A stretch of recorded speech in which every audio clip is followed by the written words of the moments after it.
he came out and made this stupid statement. Clinton's vice president, Al Gore, that he had invented the internet. Congress, I took the initiative in creating the internet. I took the. I don't know who or what invented it, but everybody in the world knew that Al Gore did not invent the internet.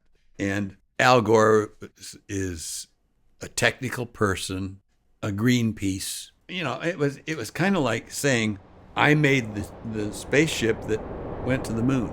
I mean, it was that ludicrous. And I'm not sure that anybody really invented the internet. A lot of people, a lot of things came together for it to come into being. His statement was just ridiculous.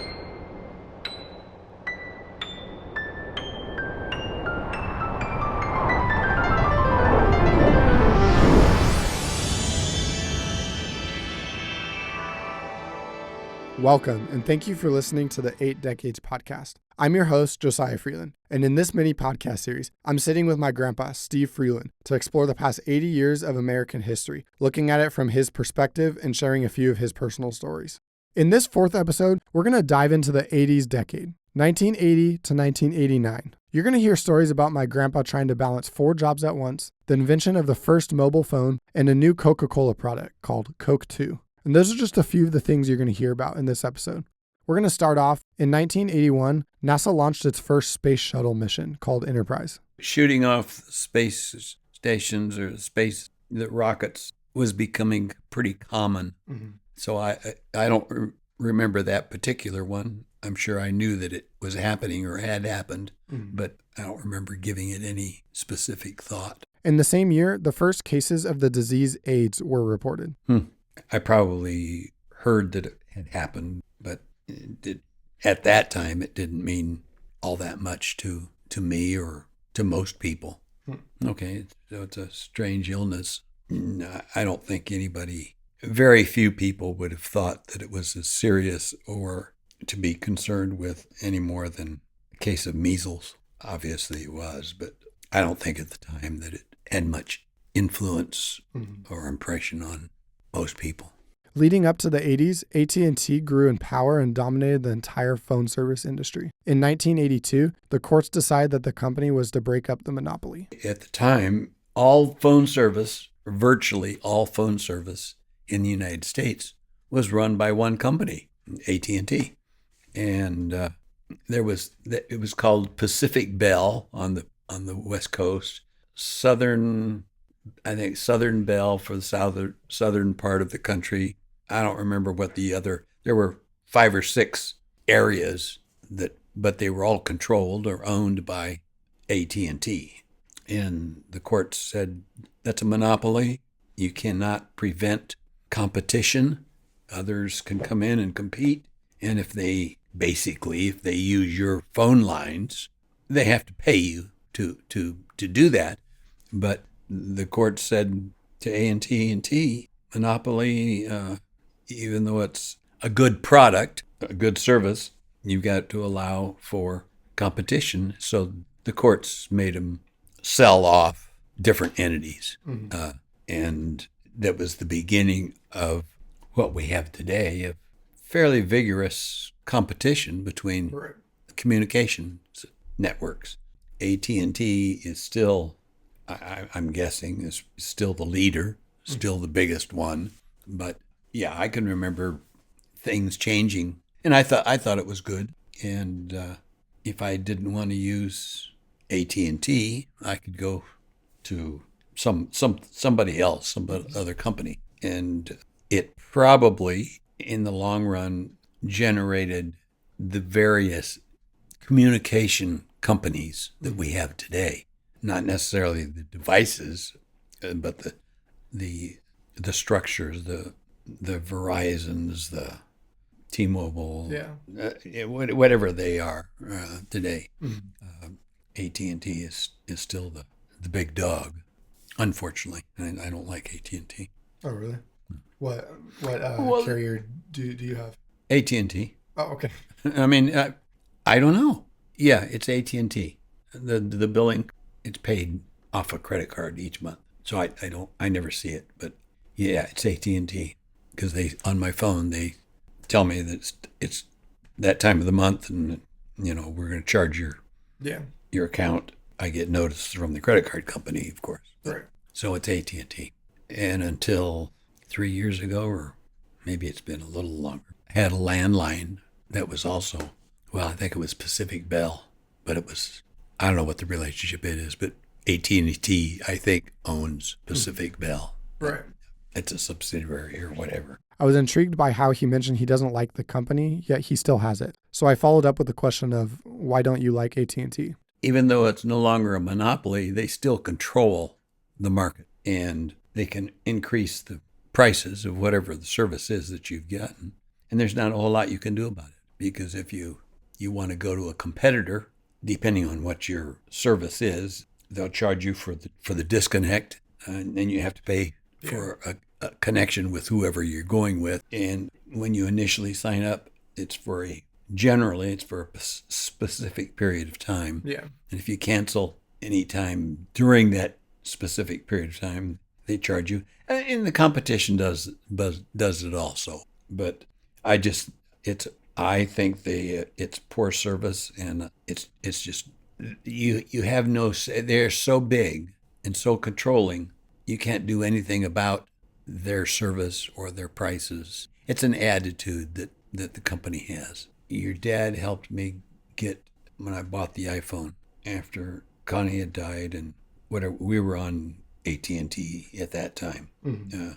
I had a phone and she had a phone, and after she died, of course, it was just the one phone, and I don't remember why, but I got upset with, I guess it was just the fact that I should get a new phone. This was an old one, probably 8 or 10 years old.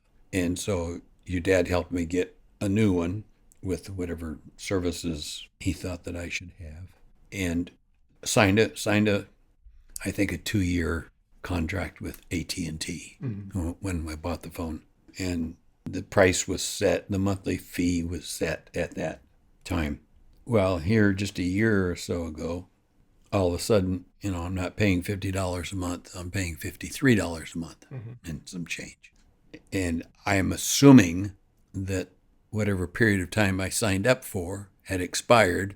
Right. And it gave them the availability to change the monthly fee. Yeah. And it just changed. And to my knowledge, never got any notice that it was changing, or how much or why. Right.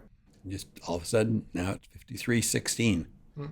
And I, without going back to the contract, I don't know how long that is going to last. They could, I assume, change the fee tomorrow if they wanted. Right. Maybe the contract says they can't do it for another 2 years or whatever. But the changing of the price has nothing to do with the service that they were providing and that they are providing. The service is still the same, but they're going to charge me more for it. And I suppose the competition does the same thing, but it irritates me. I now remember one of the frustrations with AT&T when Yvonne and I were married. Her phone was with AT&T. Her desktop was with AT&T. Her emails. I don't know who mine was with, but our phones were with AT&T, and the landline we had was AT&T. Well, when we got divorced, the bills came in her name because of the way we initially set it all up. And they would not cancel. They wouldn't transfer. They wouldn't take her off and put me on. They wouldn't put me on without her approval on it. And yet the bills were coming here with her name. I didn't want to affect what service she was getting, but I wanted the billings to be separated. And they said, "You're not the account owner. We can't even talk to you." And I had to explain the situation, and they said, "We understand, but we can only talk to her." That's the kind of service that, nobody was being injured or harmed by them talking and billing us separately. They would actually make more money. They didn't care.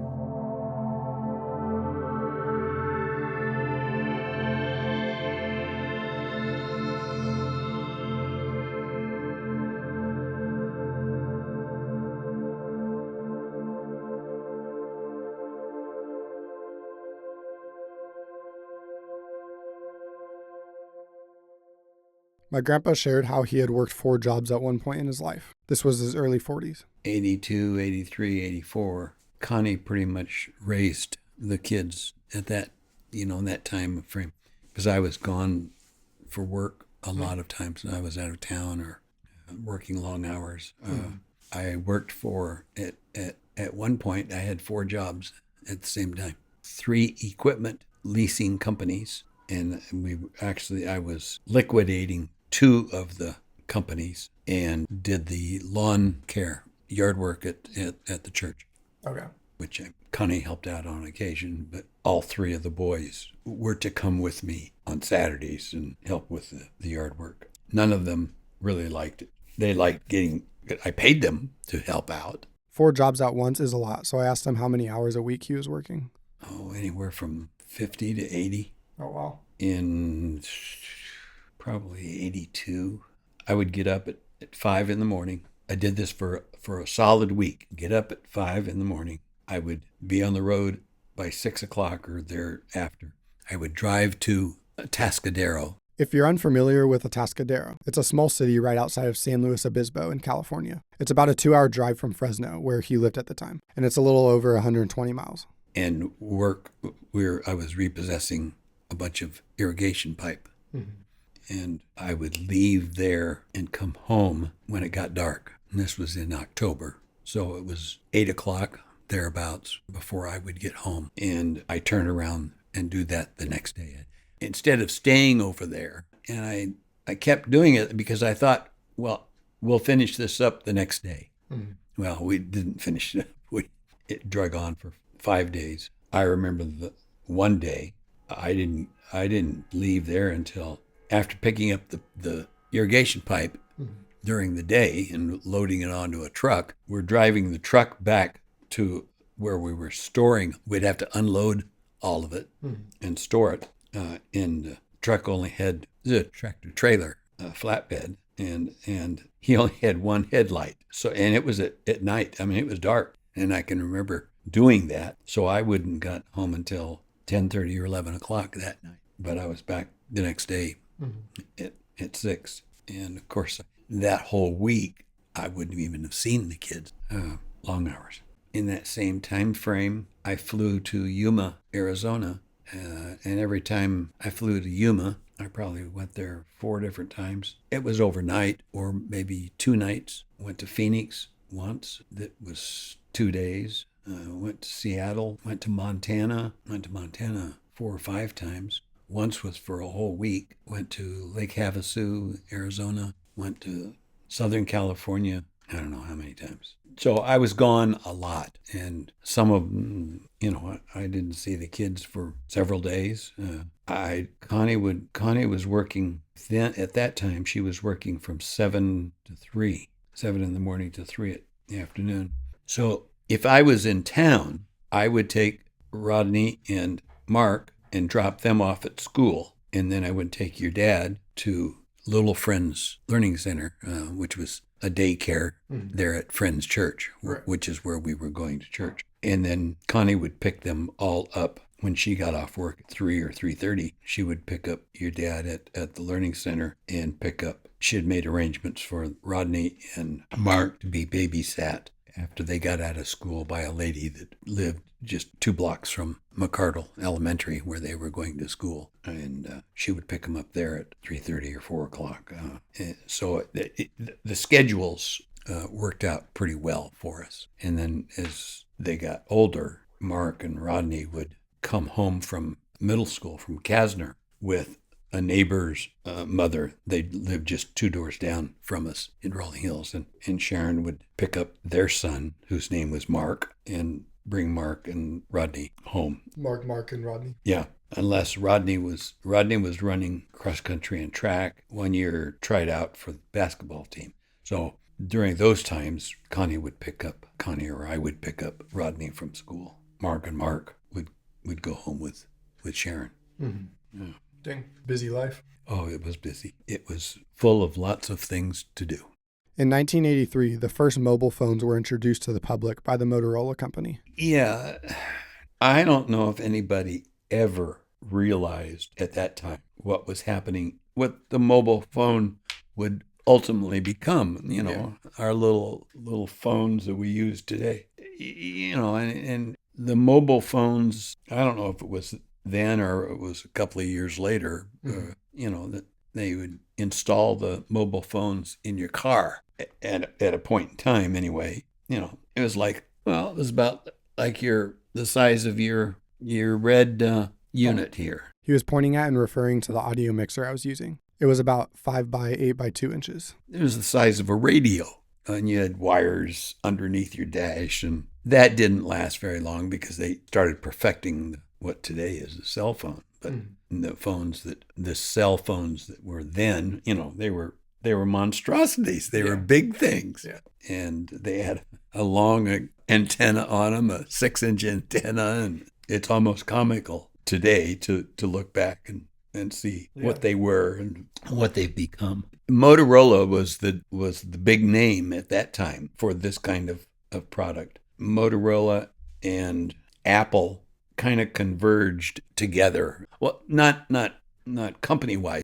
What they did in communication, they were coming to birth pretty much at the same time. Apple had, they had started getting the personal PCs and getting them smaller, and they were becoming popular, at pretty much the same time that Motorola came out with precursor to cell phones.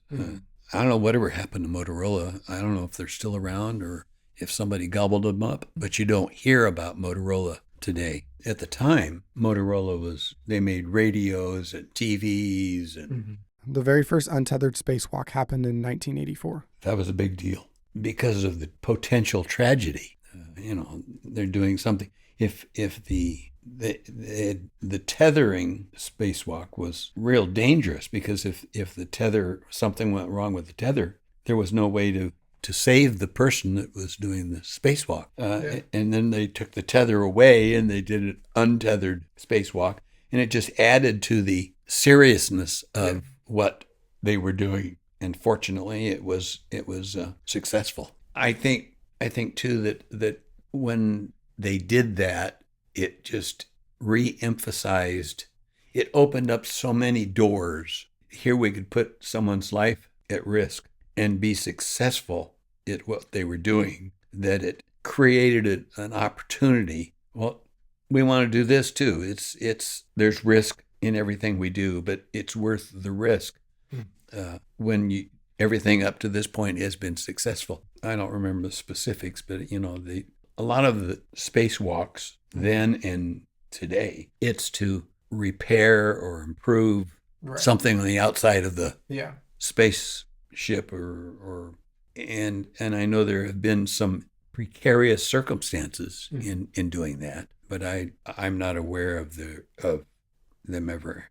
I'm not aware of any country having actually lost someone in space. In 1985, the Coca-Cola company introduced a new flavor called Coke 2. The launch was considered a flop and did not do well in sales at all. I've never been a big Coke fan, so I didn't pay much attention. It was Diet Pepsi. Well, Pepsi for me, and then later Diet Pepsi. Now it's caffeine free. But I don't know what happened to Coke and their new product. I don't. Maybe they still sell it, but it's just an additional product, a variation of what they already had. And all the soda companies have done that kind of thing. Every few years, they come out with another product. Some of them have done well. Some of them they're okay. And some have just been a flop. And they've discontinued it.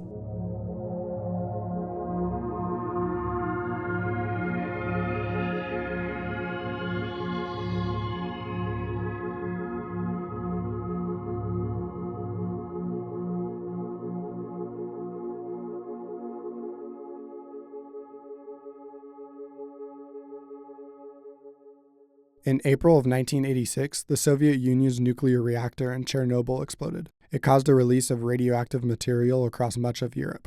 It's in Ukraine, actually, is where Chernobyl was, but Ukraine at that time was part of the Russian Federation. Today it's a separate country. Yeah. And that explosion, I guess they call it an explosion, contaminated, I don't know, 50,000 people. Dang.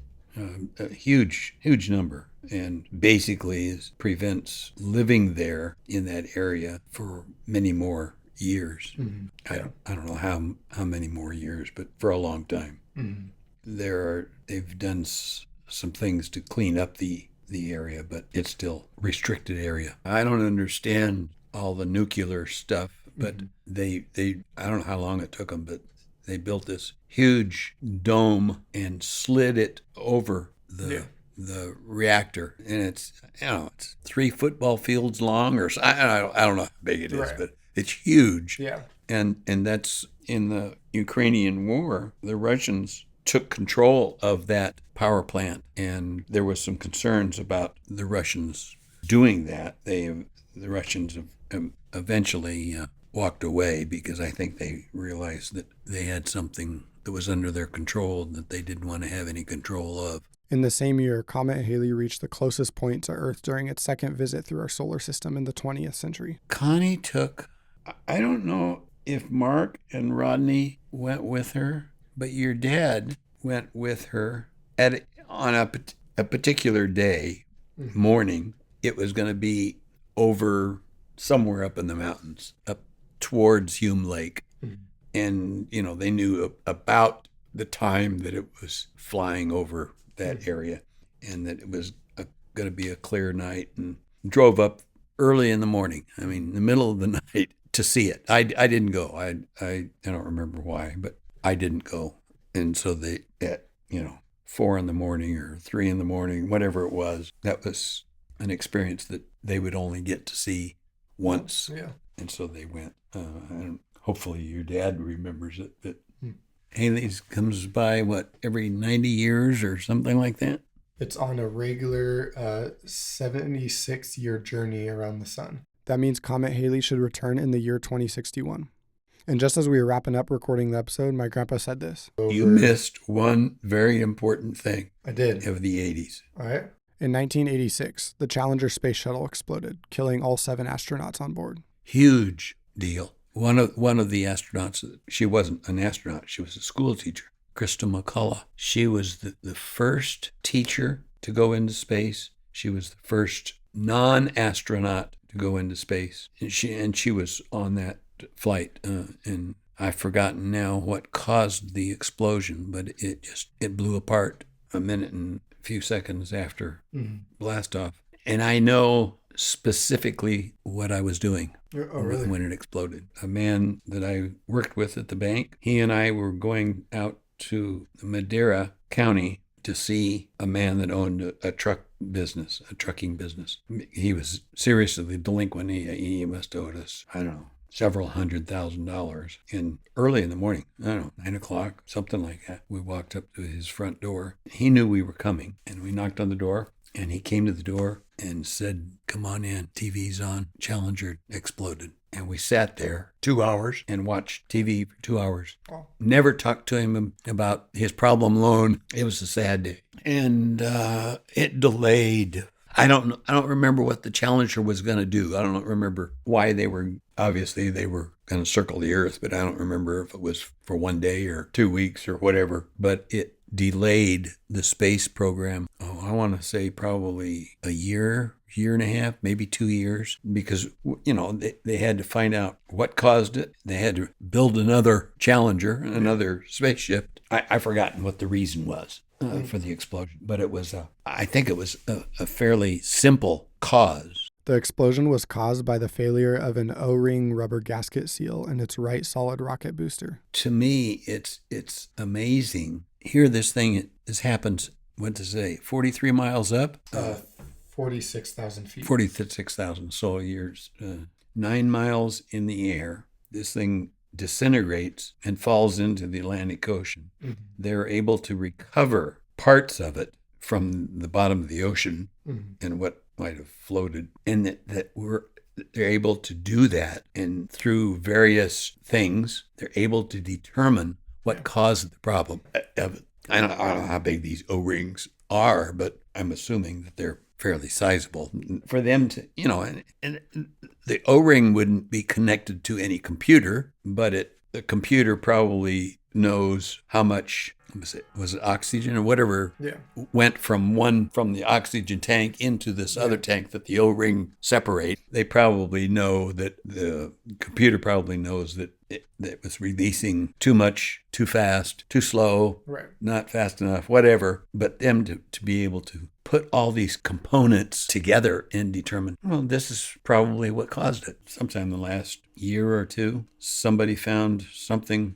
from that accident, ocean floor, or I don't remember what it was, but whatever it was, they were able to determine that this came from the Challenger explosion. Wow.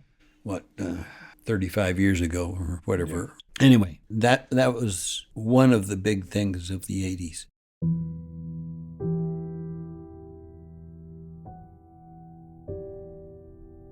Thank you so much for listening to the 4th episode of this project. In next week's episode, we'll be discussing the 90s decade, stories about the collapse of the Soviet Union, the rise of Amazon.com, and Y2K. The history in this podcast series was fact-checked by Jeffrey Copeland, sound design by Bijoy Ahmed, video backgrounds by Nathaniel Agueros, and the episodes were directed and edited by me, Josiah Freeland. A special thank you to my grandpa, Steve Freeland, for letting me share his stories and perspectives. This production was made possible in part by the Community Media Access Collaborative.